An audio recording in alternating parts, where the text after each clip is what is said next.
Como les decía, para mí uno de los desafíos es detectar al paciente con insuficiencia cardíaca desde antes de que llegue al trasplante como tal. ¿Hay avances en el tratamiento de la insuficiencia cardíaca? Sí, tenemos avances quirúrgicos, percutáneos, medicamentos, la inserción a hospitales de día, o sea, tenemos muchas cosas para tratar al paciente con insuficiencia cardíaca, pero hay algo que no debemos desconocer y es que la mortalidad en insuficiencia cardíaca es muy elevada a pesar de todas estas estrategias de tratamiento. Y es ahí donde el trasplante cardíaco empieza a cobrar importancia porque pues es una probabilidad de manejo para estos pacientes, pero no hay que desconocer que no todos los pacientes son candidatos para el trasplante.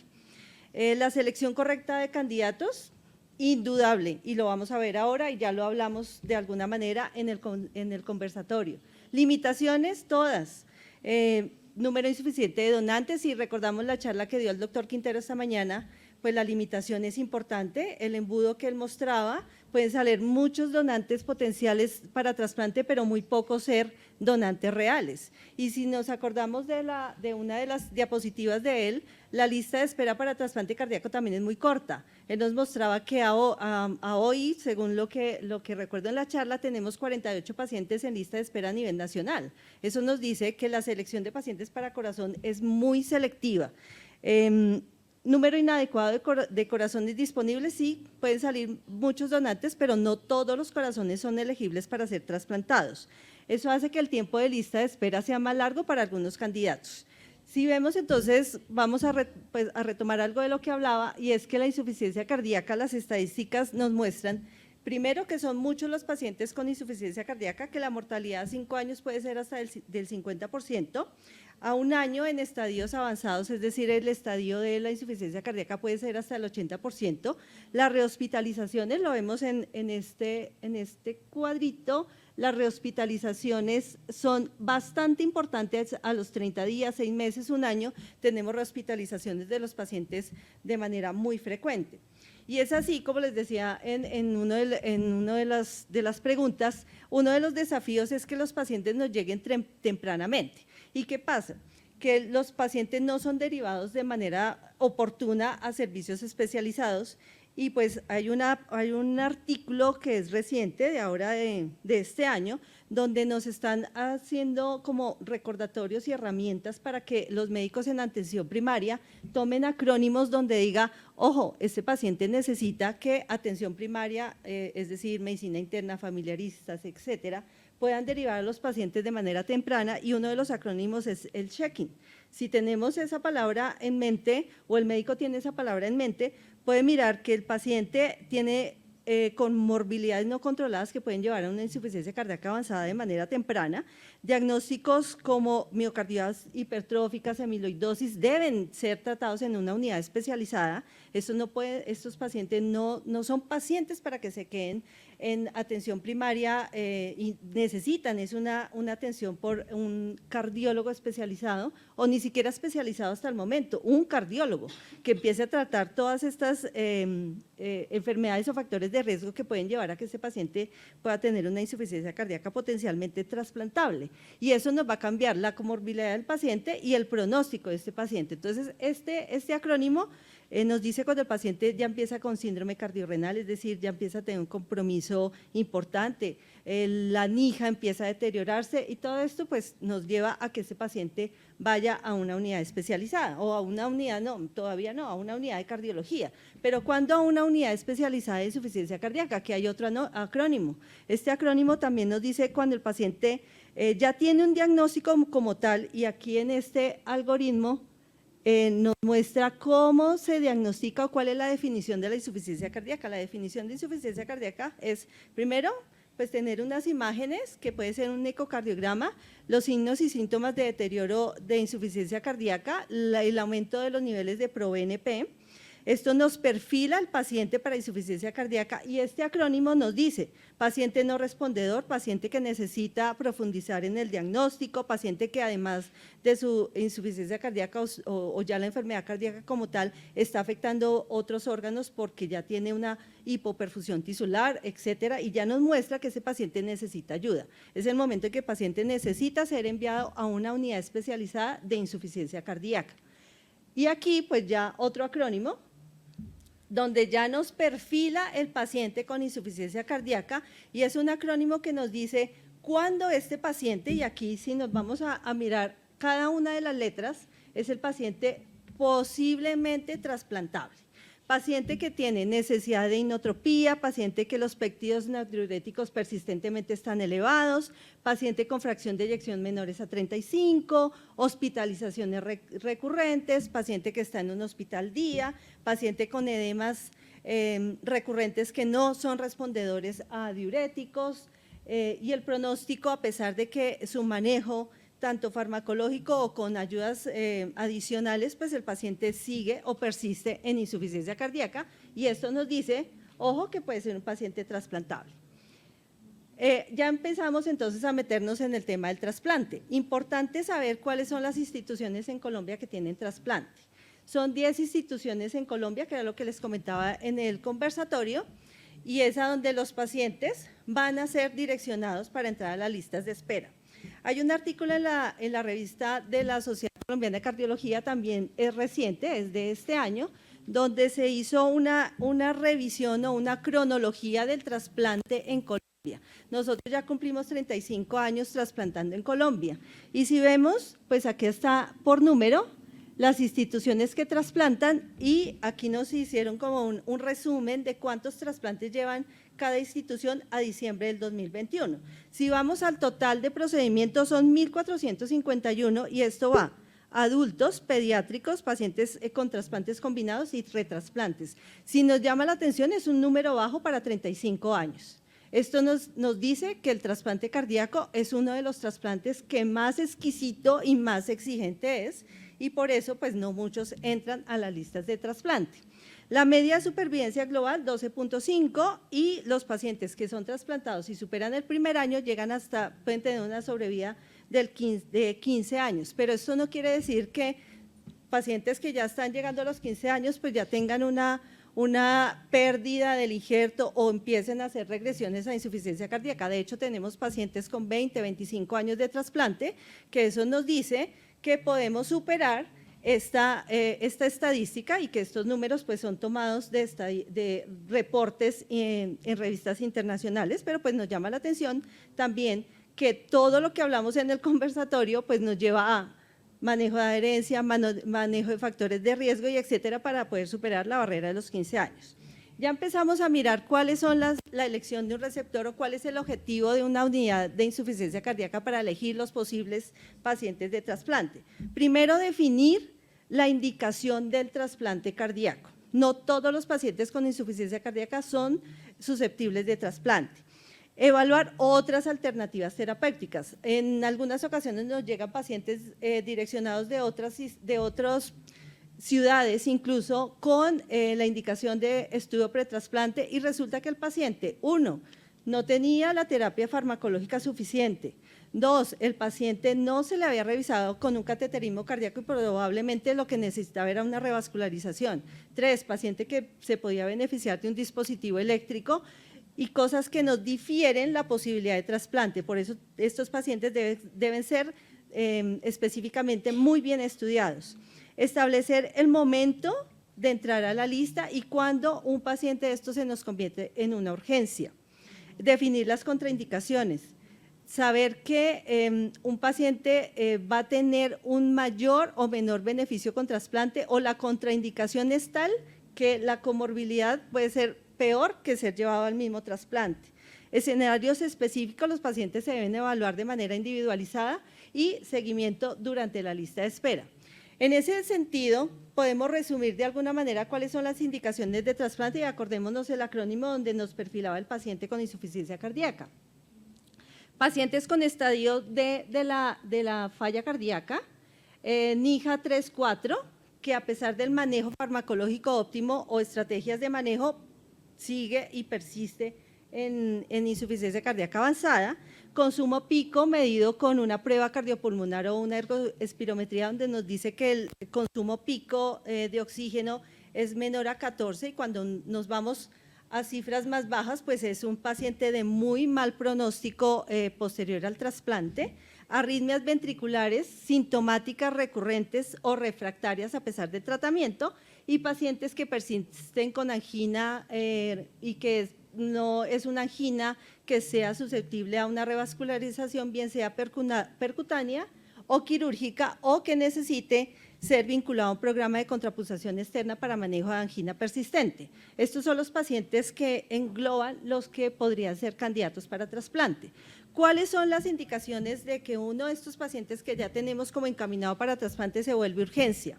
Cuando el paciente está en choque cardiogénico refractario al soporte inotrópico y vasoactivo que persiste en unidades de cuidado intensivo, incluso con soporte mecánico, bien sea con balón de contrapulsación o un dispositivo tipo ECMO. Estos pacientes son perfilados como una urgencia. Paciente que tiene dependencia de soporte inotrópico endovenoso para mantener perfusión de órganos. Y este punto es importante porque no todos los pacientes que tienen dependencia de soporte están hospitalizados. Y eso lo vamos a ver ahorita cuando veamos las urgencias para trasplante.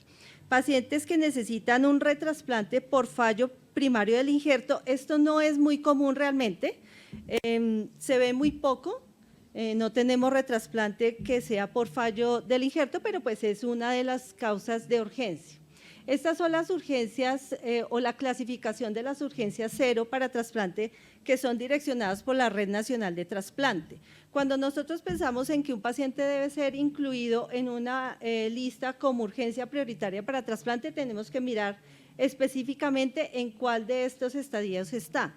Si es en un estadio 0A, que es el paciente que está con soporte mecánico, que tiene disfunción de órgano, disfunción primaria del injerto, paciente con balón de contrapulsación, paciente que está intubado o con tormenta eléctrica, son los pacientes que tienen un puntaje más alto. Los pacientes que están en un estadio OB incluyen incluso los pacientes que están vinculados, y por eso les decía que no todos los pacientes están hospitalizados, son los pacientes que están en el estadio OB4 que reciben infusiones de levosimendan en los hospitales de día, es decir, vienen de manera ambulatoria cada 15 días a colocarse su infusión, bien sea levosimendan asociado la mayoría de las veces a un diurético para liberarlos de hospitalizaciones recurrentes y así podemos tener un paciente cronificado, pero en urgencia para trasplante y este estadio es el estadio que con mayor frecuencia encontramos en el listado de urgencias vigentes para trasplante. Las contraindicaciones, una o más en combinación nos llega a significar una contraindicación, o sea, una o más de estas. Primero, que el paciente tenga una expectativa de vida menor a 2 años, pacientes mayores de 70 años se tienen que revisar de manera individualizada, pacientes que tienen una hipertensión pulmonar irreversible, estos pudieran ser pacientes candidatos a trasplante combinado corazón-pulmón. En algunos casos, pacientes con neoplasia activa reciente, esto es una contraindicación común a todos los grupos de trasplante, no solamente para corazón, pacientes con infecciones activas, pacientes con eventos isquémicos cerebrales o hemorrágicos deben seguirse y evaluarse y mirar al mes del evento si todavía siguen siendo pacientes susceptibles de trasplante. Pacientes con difusión renalopática, que puede ser también paciente probablemente candidato a un trasplante combinado. Las contraindicaciones que consideramos relativas.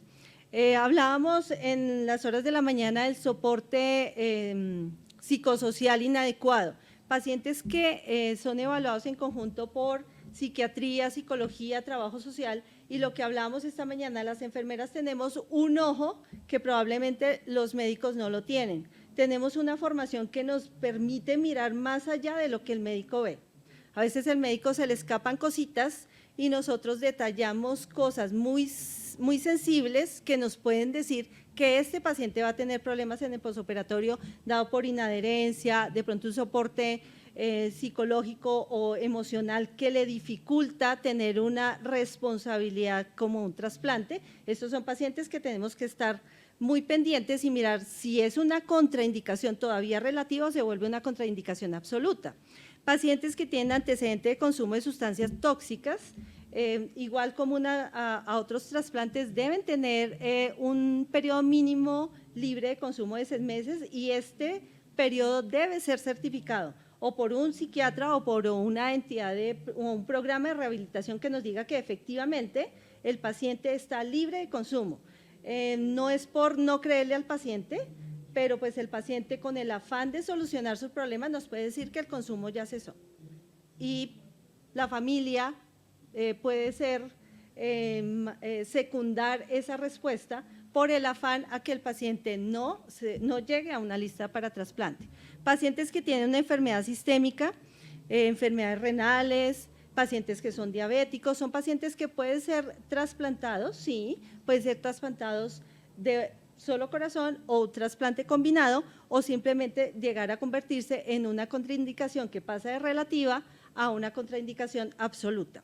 Pacientes con obesidad, hay que mirar estos pacientes de manera detallada en el sentido de que muchos obesos son obesos pero malnutridos o obesos caquéxicos, entonces también hay que perfilar esos pacientes y mirar porque realmente lograr un bajo de peso o una cirugía para la obesidad, pues en este tipo de pacientes no es fácil, aunque ya hay estudios que muestran que el paciente que está perfilado para trasplante o lista para trasplante, que tiene una obesidad mórbida, puede ser llevado a cirugía, pero pues ¿quién? O sea, si vamos a la realidad, ¿quién le da anestesia a un paciente como estos? Trasplante multiorgánico, veíamos en la charla anterior el trasplante combinado en los pacientes con corazón, son muy común que este paciente tenga una disfunción hepática y renal como consecuencia de su falla cardíaca per se. Y esto puede ser una opción para pacientes que tienen ya la falla cardíaca y una enfermedad o una disfunción asociada para pensar en un trasplante combinado, pero pues tenemos que mirar que cumpla porque en trasplante cardíaco con combinación la cirugía tiene que hacerse en 2 tiempos. La cirugía no se puede hacer en un tiempo, sino en 2 tiempos. Primero se hace el trasplante cardíaco, se hace una estabilidad hemodinámica y se mira aproximadamente entre 6 a 8 horas si puede ser llevado a un segundo tiempo quirúrgico. Entonces estos pacientes tienen que ser estudiados de manera muy detallada, por eso es que el número de trasplantes, si vamos a mirar en global, son muy pocos los pacientes trasplantados de corazón con una combinación, porque pues es complejo que a las 6 a 8 horas pues tengamos un paciente trasplantado de corazón con una hemodinamia apropiada para un segundo tiempo quirúrgico. Los trasplantes multiorgánicos más comunes, corazón-pulmón, corazón-riñón, aunque no todas las instituciones que les mostraba en el mapa, las 10 instituciones tienen trasplante combinado. Eso necesita una habilitación adicional para poder tener en la institución los 2 programas habilitados. Y el menos frecuente, corazón e hígado.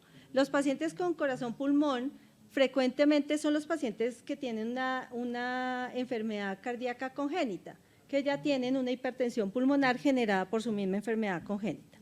La evaluación pretrasplante pues es muy común y muchos de los estudios que se hacen son comunes a trasplante renal, comunes a trasplante hepático, que es perfilar serológicamente los pacientes desde su perfil infeccioso, mirar toda la química sanguínea, mirar que no tenga, de ahí es donde vamos a ver si tiene disfunción orgánica asociada como renal o hepática, exámenes complementarios, cateterismo cardíaco derecho-izquierdo para saber que no tenga hipertensión pulmonar que lo pueda clasificar como paciente no elegible para trasplante y las interconsultas comunes, pues para todos, nutrición, trabajo social, psicología, endocrino, odontología, etcétera, que es muy común a todos los estudios pretrasplante.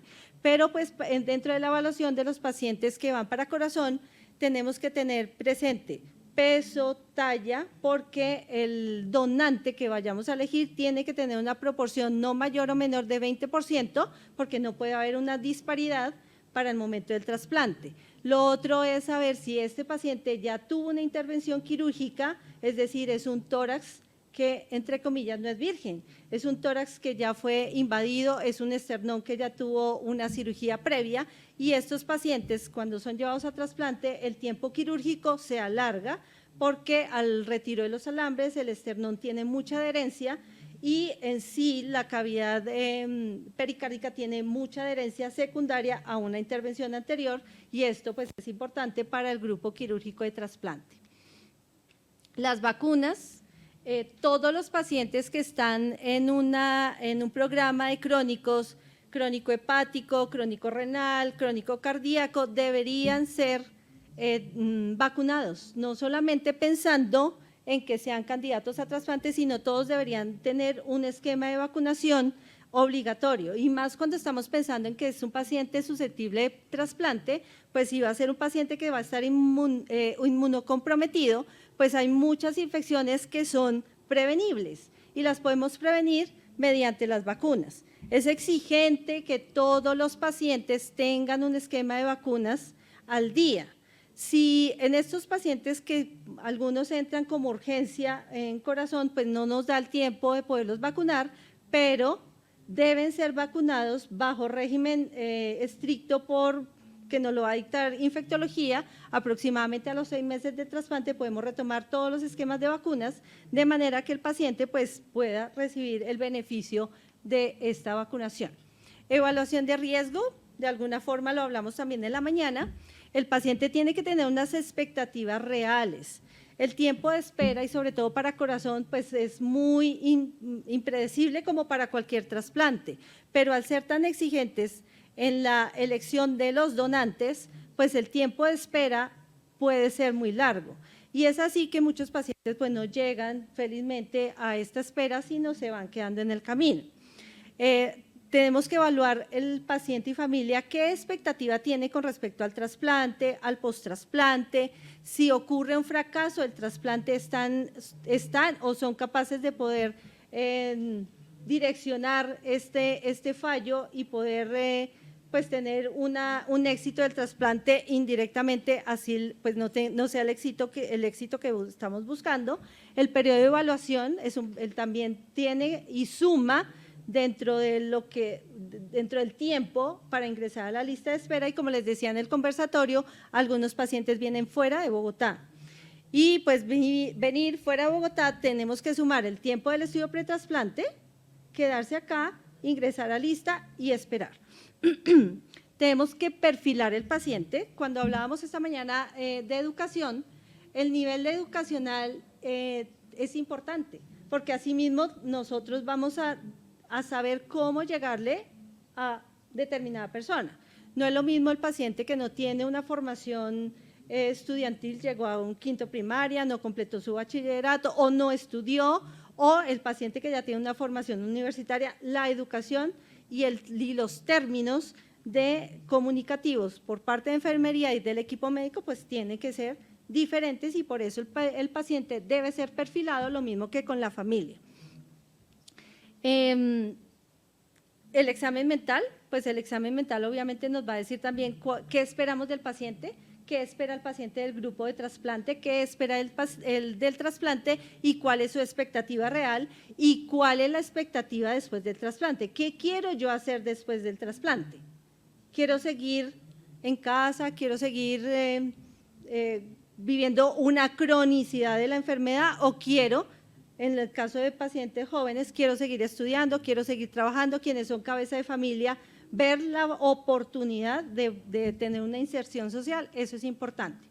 Bueno, cuando ya hicimos el estudio pretrasplante llega el momento de la toma de decisiones, y la toma de decisiones va compartida con un comité de trasplante, todos los equipos, y eso es obligatorio, tener un comité de trasplante interdisciplinario donde se evalúe el paciente que se estudió para poder dar opiniones, aprobaciones o probablemente decir este paciente no debería ser candidato a tener una inclusión en lista de espera.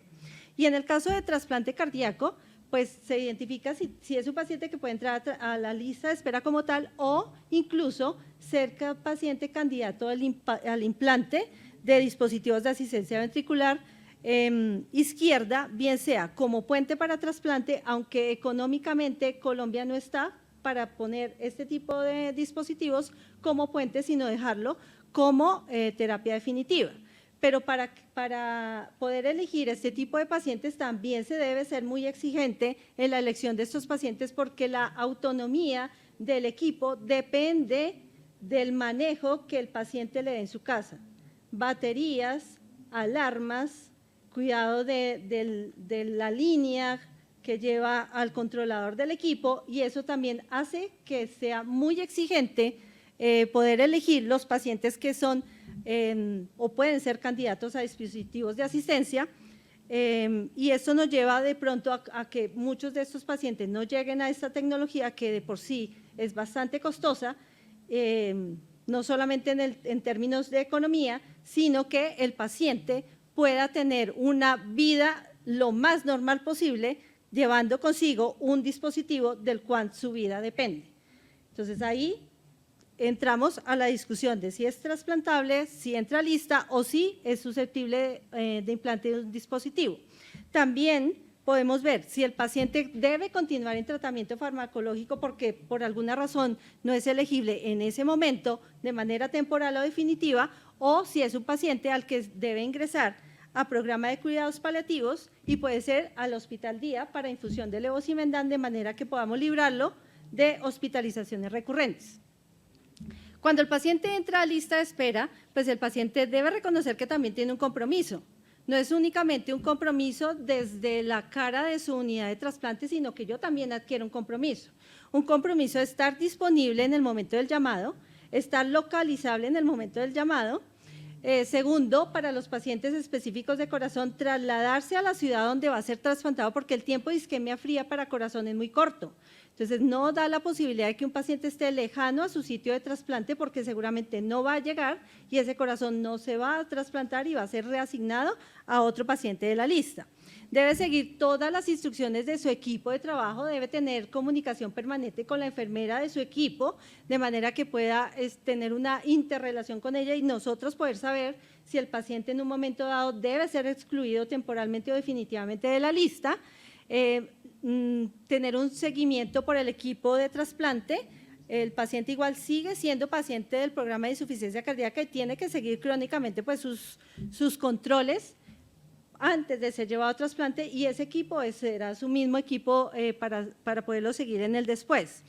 El 20% de los candidatos, como lo decía en un principio, como lo hablaba el doctor esta mañana, pues mueren en la lista de espera porque pues son listas de espera que en este momento se están prolongando en tiempo. Entonces, 20% pueden ser o morir en la lista o algunos ser considerados como muy enfermos para seguir en la lista de espera y deben ser excluidos de la lista. Bueno, llegamos al momento del trasplante. Esta mañana la primera pregunta decía, ¿usted cómo se interacciona con el equipo? Pues aquí está nada más que visible que en el momento del trasplante el eje de todo el equipo pues va a ser la enfermera coordinadora porque tiene que interactuar con un equipo muy grande. Ya cuando se hace el trasplante, pues el paciente va a ser trasladado a la unidad de cuidado intensivo donde el cuidado inicial va a ser pues su reanimación y soporte hemodinámico, que algunas veces no solamente va a depender de la medicación como tal para este soporte, sino que algunos van a necesitar asistencia mecánica. Asistencia mecánica puede ser a través de un ECMO, cuando salen con algo de disfunción de órgano, pues necesitamos una ayuda o algunos con un balón de contrapulsación alcanzan a tener una buena perfusión de órganos de manera que pueda pues evolucionarse en el trasplante. La profilaxis posoperatoria, pues esto va muy relacionado a la serología entre donante y receptor. Conocemos la serología del paciente, toxoplasma, citomegalovirus, etcétera, y aquí es donde miramos qué debe recibir mi paciente en ese momento de acuerdo a la serología que tuviera el donante con el que fue trasplantado. Lo mismo, el manejo inmunosupresor dependerá de si usamos o no un medicamento como inductor en el momento de la cirugía o en 12 horas después. No todos los pacientes que son llevados a trasplante van con inducción. Entonces, asimismo, pues el manejo inmunosupresor puede llegar a variar. Vigilancia de complicaciones médicas, y la vigilancia pues va primero a estabilidad hemodinámica, optimizar precarga, poscarga, vigilar vasoplegia en estos pacientes, detectar de manera oportuna si este paciente tiene una falla ventricular en el posoperatorio, si la falla ventricular, particularmente en los pacientes con trasplante, es del lado derecho, si hay hipertensión pulmonar severa, que nos pueda también ser una complicación. Todo esto tiene que ser detectado de manera muy precoz para que no tengamos inconvenientes. Prevención de rechazo agudo del injerto, control de sangrado en el perioperatorio y la aparición de arritmias cardíacas. Y importante tener presente esta parte, y esta parte se relaciona muy con la elección del donante. El donante tiene que ser estrictamente seleccionado. El donante tenemos que saber cuál fue la razón o el diagnóstico que le llevó a muerte encefálica, si tuvo o no paro cardiorrespiratorio en algún momento dado, de cuántos minutos, cómo se recuperó, si fue presencial o no, cuáles dosis de vasopresores tuvo, si tuvo inotrópicos, por cuántas horas, por cuánto tiempo, si está infectado. En el momento del rescate, si la isquemia de reperfusión fue prolongada, cuánto tiempo de isquemia fría tuvo. Entonces, la elección del donante dependerá también del éxito que busquemos para este paciente trasplantado. Y ya cuando entramos al plan educativo, y ya lo decía esta mañana, el plan educativo no empieza desde el momento del trasplante, sino empieza desde antes. Pero aquí cuando ya llegamos al paciente trasplantado, pues tenemos que involucrar sí o sí a la familia o al cuidador principal. Siempre tiene que estar involucrado porque es un proceso complejo. Los primeros meses, como lo decíamos esta mañana, son el tiempo de mayor estrés emocional para paciente y familia porque se están enfrentando a algo nuevo. Tenemos que enseñarle al paciente cuáles son las posibles complicaciones a corto y largo plazo. A corto plazo relacionados con fallas del injerto, la cirugía misma, algunos pacientes tienen que ser reintervenidos, hay inmunosupresión, sangrados, etcétera, y las complicaciones infecciosas que también pueden ser tanto inmediatas, mediatas o a largo plazo. Esto es parte de lo que se le debe educar al paciente. Y así es como la educación debe estar englobada en tres dimensiones.